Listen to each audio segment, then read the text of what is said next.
না না মা, তাহলে তুমি একাই যাও। না না মহাজন, আপনাকে কিছু বলতে হবে না, তবে যা বললাম সেটা মাথায় রাখিস। হ্যাঁ, এখন যা। আরে আরে, গাছটা এইভাবে দুলছে কেন? ডাল ভেঙে ছোট্ট পরী ও প্রজাপতিরা নিচে পড়ে গেল। এরপর ছোট্ট পরী কাঠুরিয়ার সাথে তার বাড়িতে গেল। এ কি মহাজন, আপনিও চলে এসেছেন? এই বলে রবি যখনই গাছে কোপ বসালো, সাথে সাথে গাছের শেকড়গুলো সাপের আকার ধারণ করে। আহা মা, কাঁদছো কেন? আমি তো বললাম আমি সন্ধ্যের আগেই ফিরে আসব। কিন্তু মা, ততক্ষণ আমি একা একা কি করব? আমার যে খুব ভয় হবে। ভয়ের কি আছে? এখানে কত প্রজাপতি আছে, পুরো তো সবাই তোমার বন্ধু। তাছাড়া গাছেরাও তো তোমার সাথে কত কথা বলে। তবুও মা, আমিও যাব তোমার সাথে। না মা, তোমাকে আমি নিয়ে যেতে পারবো না। তাছাড়া এই জঙ্গলকে তো তোমাকেই দেখে রাখতে হবে। একবার ভাবো তো, তুমি চলে গেলে কেউ যদি প্রজাপতিদের ধরে নিয়ে যায়। মায়ের কথা শুনে ছোট্ট পরী ভয় পেয়ে যায় আর বলে, না না মা, তাহলে তুমি একাই যাও, আমি এখানেই থাকি। এই তো আমার লক্ষ্মী মেয়ে। কথাটা বলেই পরীরানী মেয়ের কপালে আদর করে উড়ে উড়ে সেখান থেকে চলে গেল। হ্যাঁ রে বাবা, এখনো রান্নাঘরে কি করিস? কাজে না গেলে মহাজন যে খুব রাগ করবে।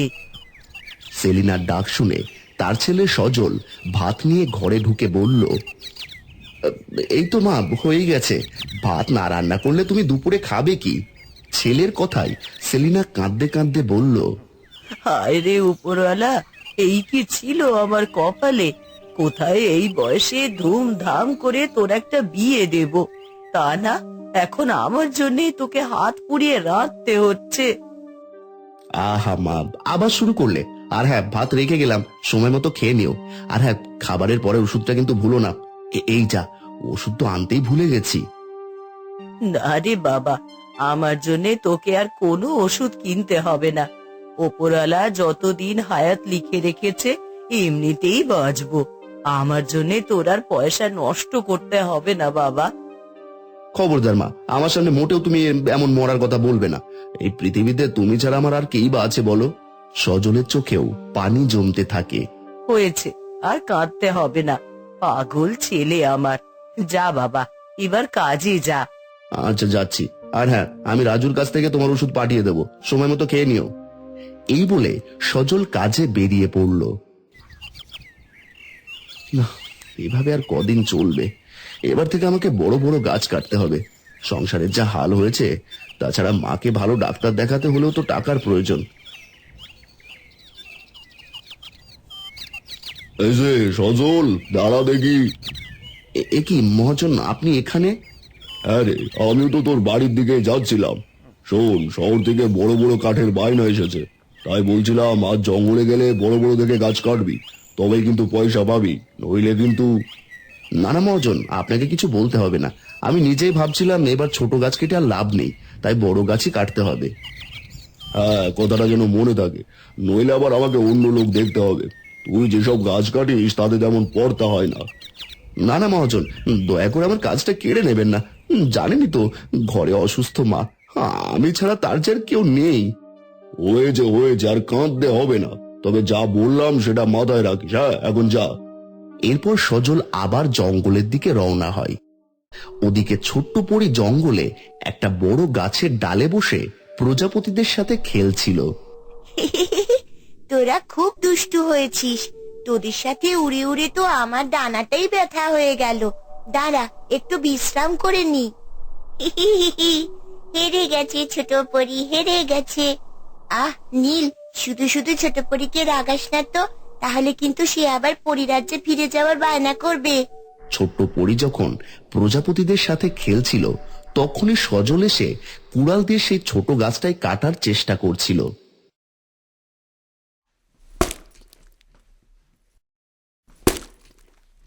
আরে আরে, গাছটা এইভাবে দুলছে কেন? কেউ কি গাছটা কাটছে নাকি? এসব ভাবতে ভাবতেই হঠাৎ গাছের ডাল ভেঙে ছোট্ট পরী ও প্রজাপতিরা নিচে পড়ে গেল। হায় হায়, পড়ে গেলাম কি করে? শয়তান কাঠুরিয়া, তোমার এত সাহস! তুমি আমার গাছ কেটে ফেললে। ছোট্ট পরীকে দেখে সজল কিছুটা ভয় পেয়ে গেল। ওরে বাবা, পরী, সত্যিকারের পরী? হ্যাঁ বাবা, হ্যাঁ, সত্যিকারের পরী। এবার বলো তো, এই গাছটা কাটলে কেন? আহারে, ওই দেখো প্রজাপতিরা কেমন কাঁদছে। প্রজাপতিরা কাঁদছে? কিন্তু কেন? আমি ওদের কি করেছি? আর আমি দেখতে পাচ্ছি না কেন? তা পারবে কেন? তোমাদের মতন খারাপ মানুষেরা ছোট ছোট প্রাণীদের কান্না কি করে বুঝবে? উজবুক লোকটা, আবার জিজ্ঞাসা করছো ওদের কি করেছো? তুমি জানো এই গাছে 100 বছর ধরে কত প্রজাপতি বাস করে? 100 বছর ধরে? হ্যাঁ গো হ্যাঁ, 100 বছর ধরেই। আর আজ তোমার কারণে ওদের বাড়িটা ভেঙে গেল, আর ওরা কাঁদবে না? একবার ভাবো তো, তোমার বাড়ি যদি কেউ এইভাবে ভেঙে দিত, তুমি কাঁদতে না? আমাকে ক্ষমা করো ছোট্ট পরী, আসলে এছাড়া আমার কাছে আর কোনো উপায় নেই। উপায় নেই মানে? ছোট্ট পরীর কথায় সজল কাঁদতে কাঁদতে বলল, ঘরে আমার অসুস্থ মা, তার উপরে এই অভাবের সংসার, গাছ কাটা ছাড়া আমি অন্য কাজও যে জানি না। তুমি না চাইলেও আমাকে যে কাজ করতেই হয়। আহারে, তাহলে তো তোমারও অনেক কষ্ট। হ্যাঁ ছোট্ট পরী, আমার অনেক কষ্ট। টাকার অভাবে আমি আমার মায়ের সুচিকিৎসা করতে পারছি না। বুঝেছি, কিন্তু এবার বলো তো, আমার প্রজাপতিরা এখন কোথায় থাকবে? বেশ, আমি যখন ওদের ঘর ভেঙেছি, আমি ওদের জন্য একটা বাড়ি বানিয়ে দিচ্ছি। এই বলে সজল গাছটা কেটে সারাদিন ধরে একটা সুন্দর কাঠের বাড়ি বানিয়ে দিল। সেই দেখে প্রজাপতিরা অনেক খুশি হলো। বাহ, কি সুন্দর বাড়ি! এটা আমাদের জন্য? হ্যাঁ রে হ্যাঁ, কাঠুরিয়া তো তোদের জন্যই বানালো। কিন্তু দেখ না, সন্ধ্যা হয়ে গেল, মা তো এখনো ফিরলো না। এই অন্ধকারে আমার যে খুব ভয় করছে। তাই তো দেখছি, পরিরানী কি তাহলে আজ ফিরবে না? আহারে ছোট্ট পরী, তুমি চাইলে আজকে রাতটা আমার বাড়িতে থাকতে পারো। তাছাড়া তুমি তোমার মেয়ের মতো। সে না হয় যেতেই পারি, কিন্তু মা এসে যদি আমাকে খোঁজে? আরে ধুর, আমরা তো আছি, পরিরানীকে ঠিক জানিয়ে দেব। বেশ, তাহলে তো হয়েই গেল। চলো কাঠুরিয়া, আমি যাব তোমার সঙ্গে। এরপর ছোট্ট পরী কাঠুরিয়ার সাথে তার বাড়িতে গেল। এসো ছোট্ট পরী, এসো আমার ঘরে এসো। হ্যাঁ রে বাবা, কাকে তুই এইভাবে ডাকছিস? সে অনেক কথা মা, এই দেখো কাকে এনেছি। এ কি? এ তো দেখছি একটা সত্যিকারের ছোট্ট পরী। কি আশ্চর্য ব্যাপার, আমাদের বাড়িতে পরী! হ্যাঁ গো হ্যাঁ, আমি ছোট্ট পরি। তোমার ছেলেই তো বললো আজ থেকে আমি ওর মেয়ের মতো, তাই তো তোমাদের বাড়িতে এলাম। ও মা, তাই নাকি? তা বেশ বেশ। হ্যাঁ রে বাবা সজল, ওকে না হয় এনেছিস, কিন্তু ওকে কি খেতে দিবি? ঘরে তো কিছুই নেই। হ্যাঁ মা, আমিও তাই ভাবছি। এদিকে আজ আবার আমি গাছও কাটিনি, জানি না কাজটা থাকবে কিনা। আরে দূর, তোমরা এত চিন্তা করছো কেন? তাছাড়া আমি তো দেখছি তোমাদের ঘরে অনেক খাবার। না না ছোট্ট পরী, বিশ্বাস করো আমি সত্যি কথা বলছি, আমাদের ঘরে কোনো খাবার নেই। তাহলে ওই হাঁড়িতে কি? ওই হাঁড়ি, ওটা তো ফাঁকা। না না, আমার বিশ্বাস হচ্ছে না, নিয়ে এসো দেখি। এরপর সজল ছোট্ট পরীর কথায় হাঁড়িটা যখন নিয়ে আসতে গেল, তখন মনে মনে বলল, আরে হাঁড়িটা এমন ভারী মনে হচ্ছে কেন? কি হলো, নিয়ে এসো। হ্যাঁ হ্যাঁ, এক্ষুনি আনছি। কই কই দেখি। এই দেখো ছোট্ট পরী, এখানে কিচ্ছু নেই। এই বলে সজল যখনই হাড়ির ঢাকনাটা খুলল, সাথে সাথে অবাক হয়ে দেখলো হাড়ি ভর্তি নানান রকম মিষ্টি। এ কি, এ কি করে সম্ভব? বিশ্বাস করো ছোট্ট পরী, এখানে কিচ্ছু ছিল না। এগুলো যে কিভাবে এলো আমি তো বুঝতেই পারছি না। ভয় পেও না কাঠুরিয়া, ভুলে যাচ্ছ কেন? তোমার মেয়ে এখন ছোট্ট পরী, এখন এমন অনেক কিছুই সম্ভব। নাও, এখন মিষ্টি খাও। ও, তাহলে এগুলো তোমার কাজ?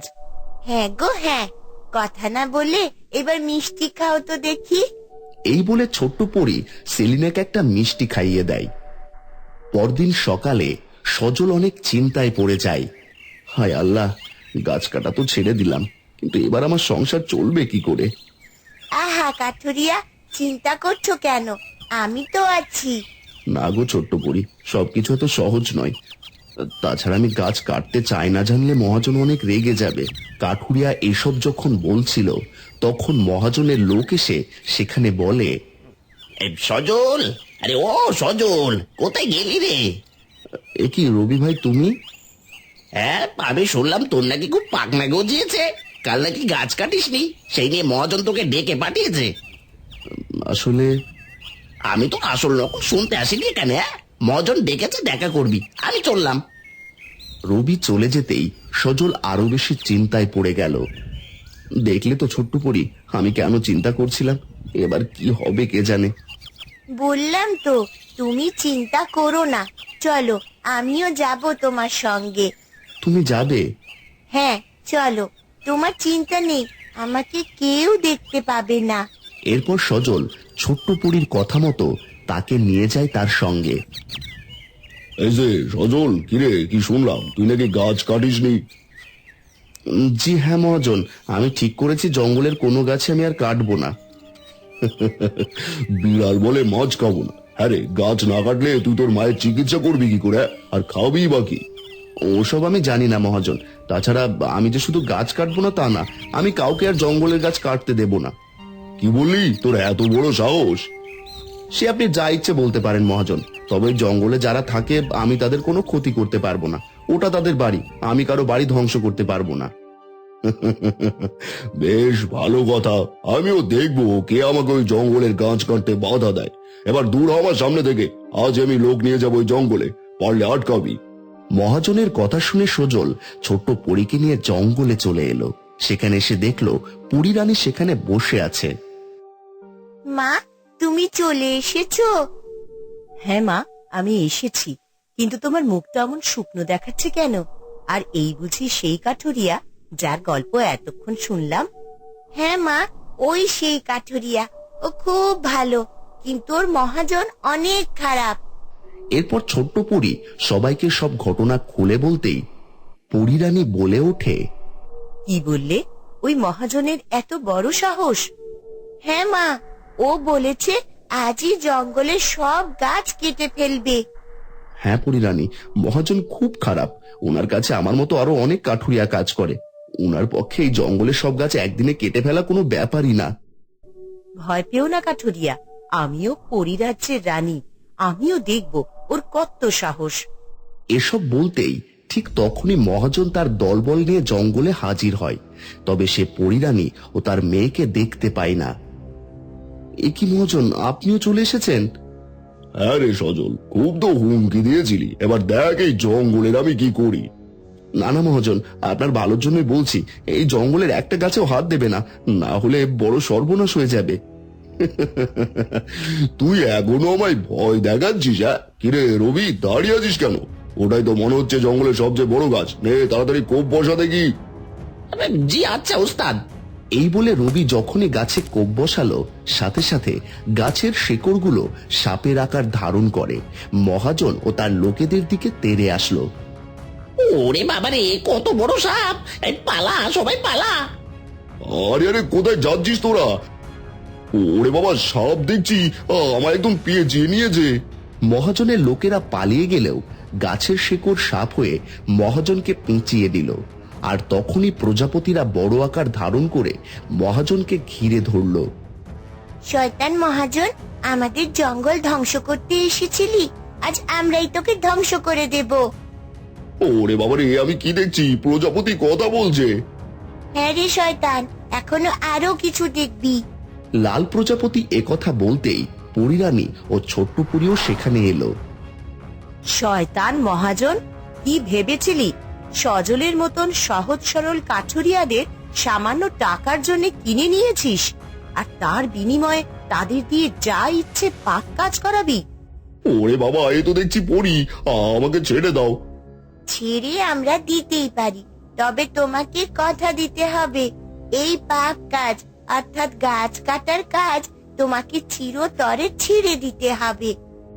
বেশ, আমি কথা দিচ্ছি, আজকে থেকে আমি কেন, আমি আর কাউকে এই গাছ কাটতে দেব না, তবু আমায় ছেড়ে দাও। ছেড়ে দিন পরিরানী, মহাজনকে ছেড়ে দিন। বেশ, তুই যা, দিলাম তোকে ছেড়ে, তবে কথাটা যেন মনে থাকে। জি পরিরানী, আমার সব মনে থাকবে। এই বলে মহাজন এক দৌড়ে সেখান থেকে পালিয়ে গেল। কেমন পালিয়ে গেল। ও মামা, কিন্তু এখনই কাঠুরিয়ার কি হবে? ওর ঘরে ওর অসুস্থ মা আছে যে। আমায় নিয়ে চিন্তা করো না ছোট্ট পরি। বারে, চিন্তা করব না, আমি তো তোমার মেয়ে। ও মা, বলো না। আহা, চুপ করো, আমি দেখছি কি করা যায়। এরপর পরিরানী তার জাদুদণ্ড ঘোরাতেই একটা সোনার হাড়ি তার হাতে চলে আসে। এই নাও, ধরো কাঠুরিয়া, এই স্বর্ণের হাঁড়িতে অনেকগুলো স্বর্ণ মুদ্রা আছে। এইগুলো বিক্রি করলে তুমি অনেক টাকা পাবে। সেটা দিয়ে নিজের মায়ের চিকিৎসা করবে, আর বাকি টাকা দিয়ে ব্যবসা করবে। দেখবে তোমার সব অভাব দূর হয়ে যাবে। না না পরিরানী, আমি এটা নেব না। আমি গরিব হতে পারি, তবে লোভী নই। ছি ছি, এটা কেন বলছো? তাছাড়া আজ তোমার কারণে জঙ্গলের সব প্রাণীরা নিজেকে নিরাপদ ভাবছে, আর এটা তারই পুরস্কার। দয়া করে এটা ফিরিয়ে দিও না।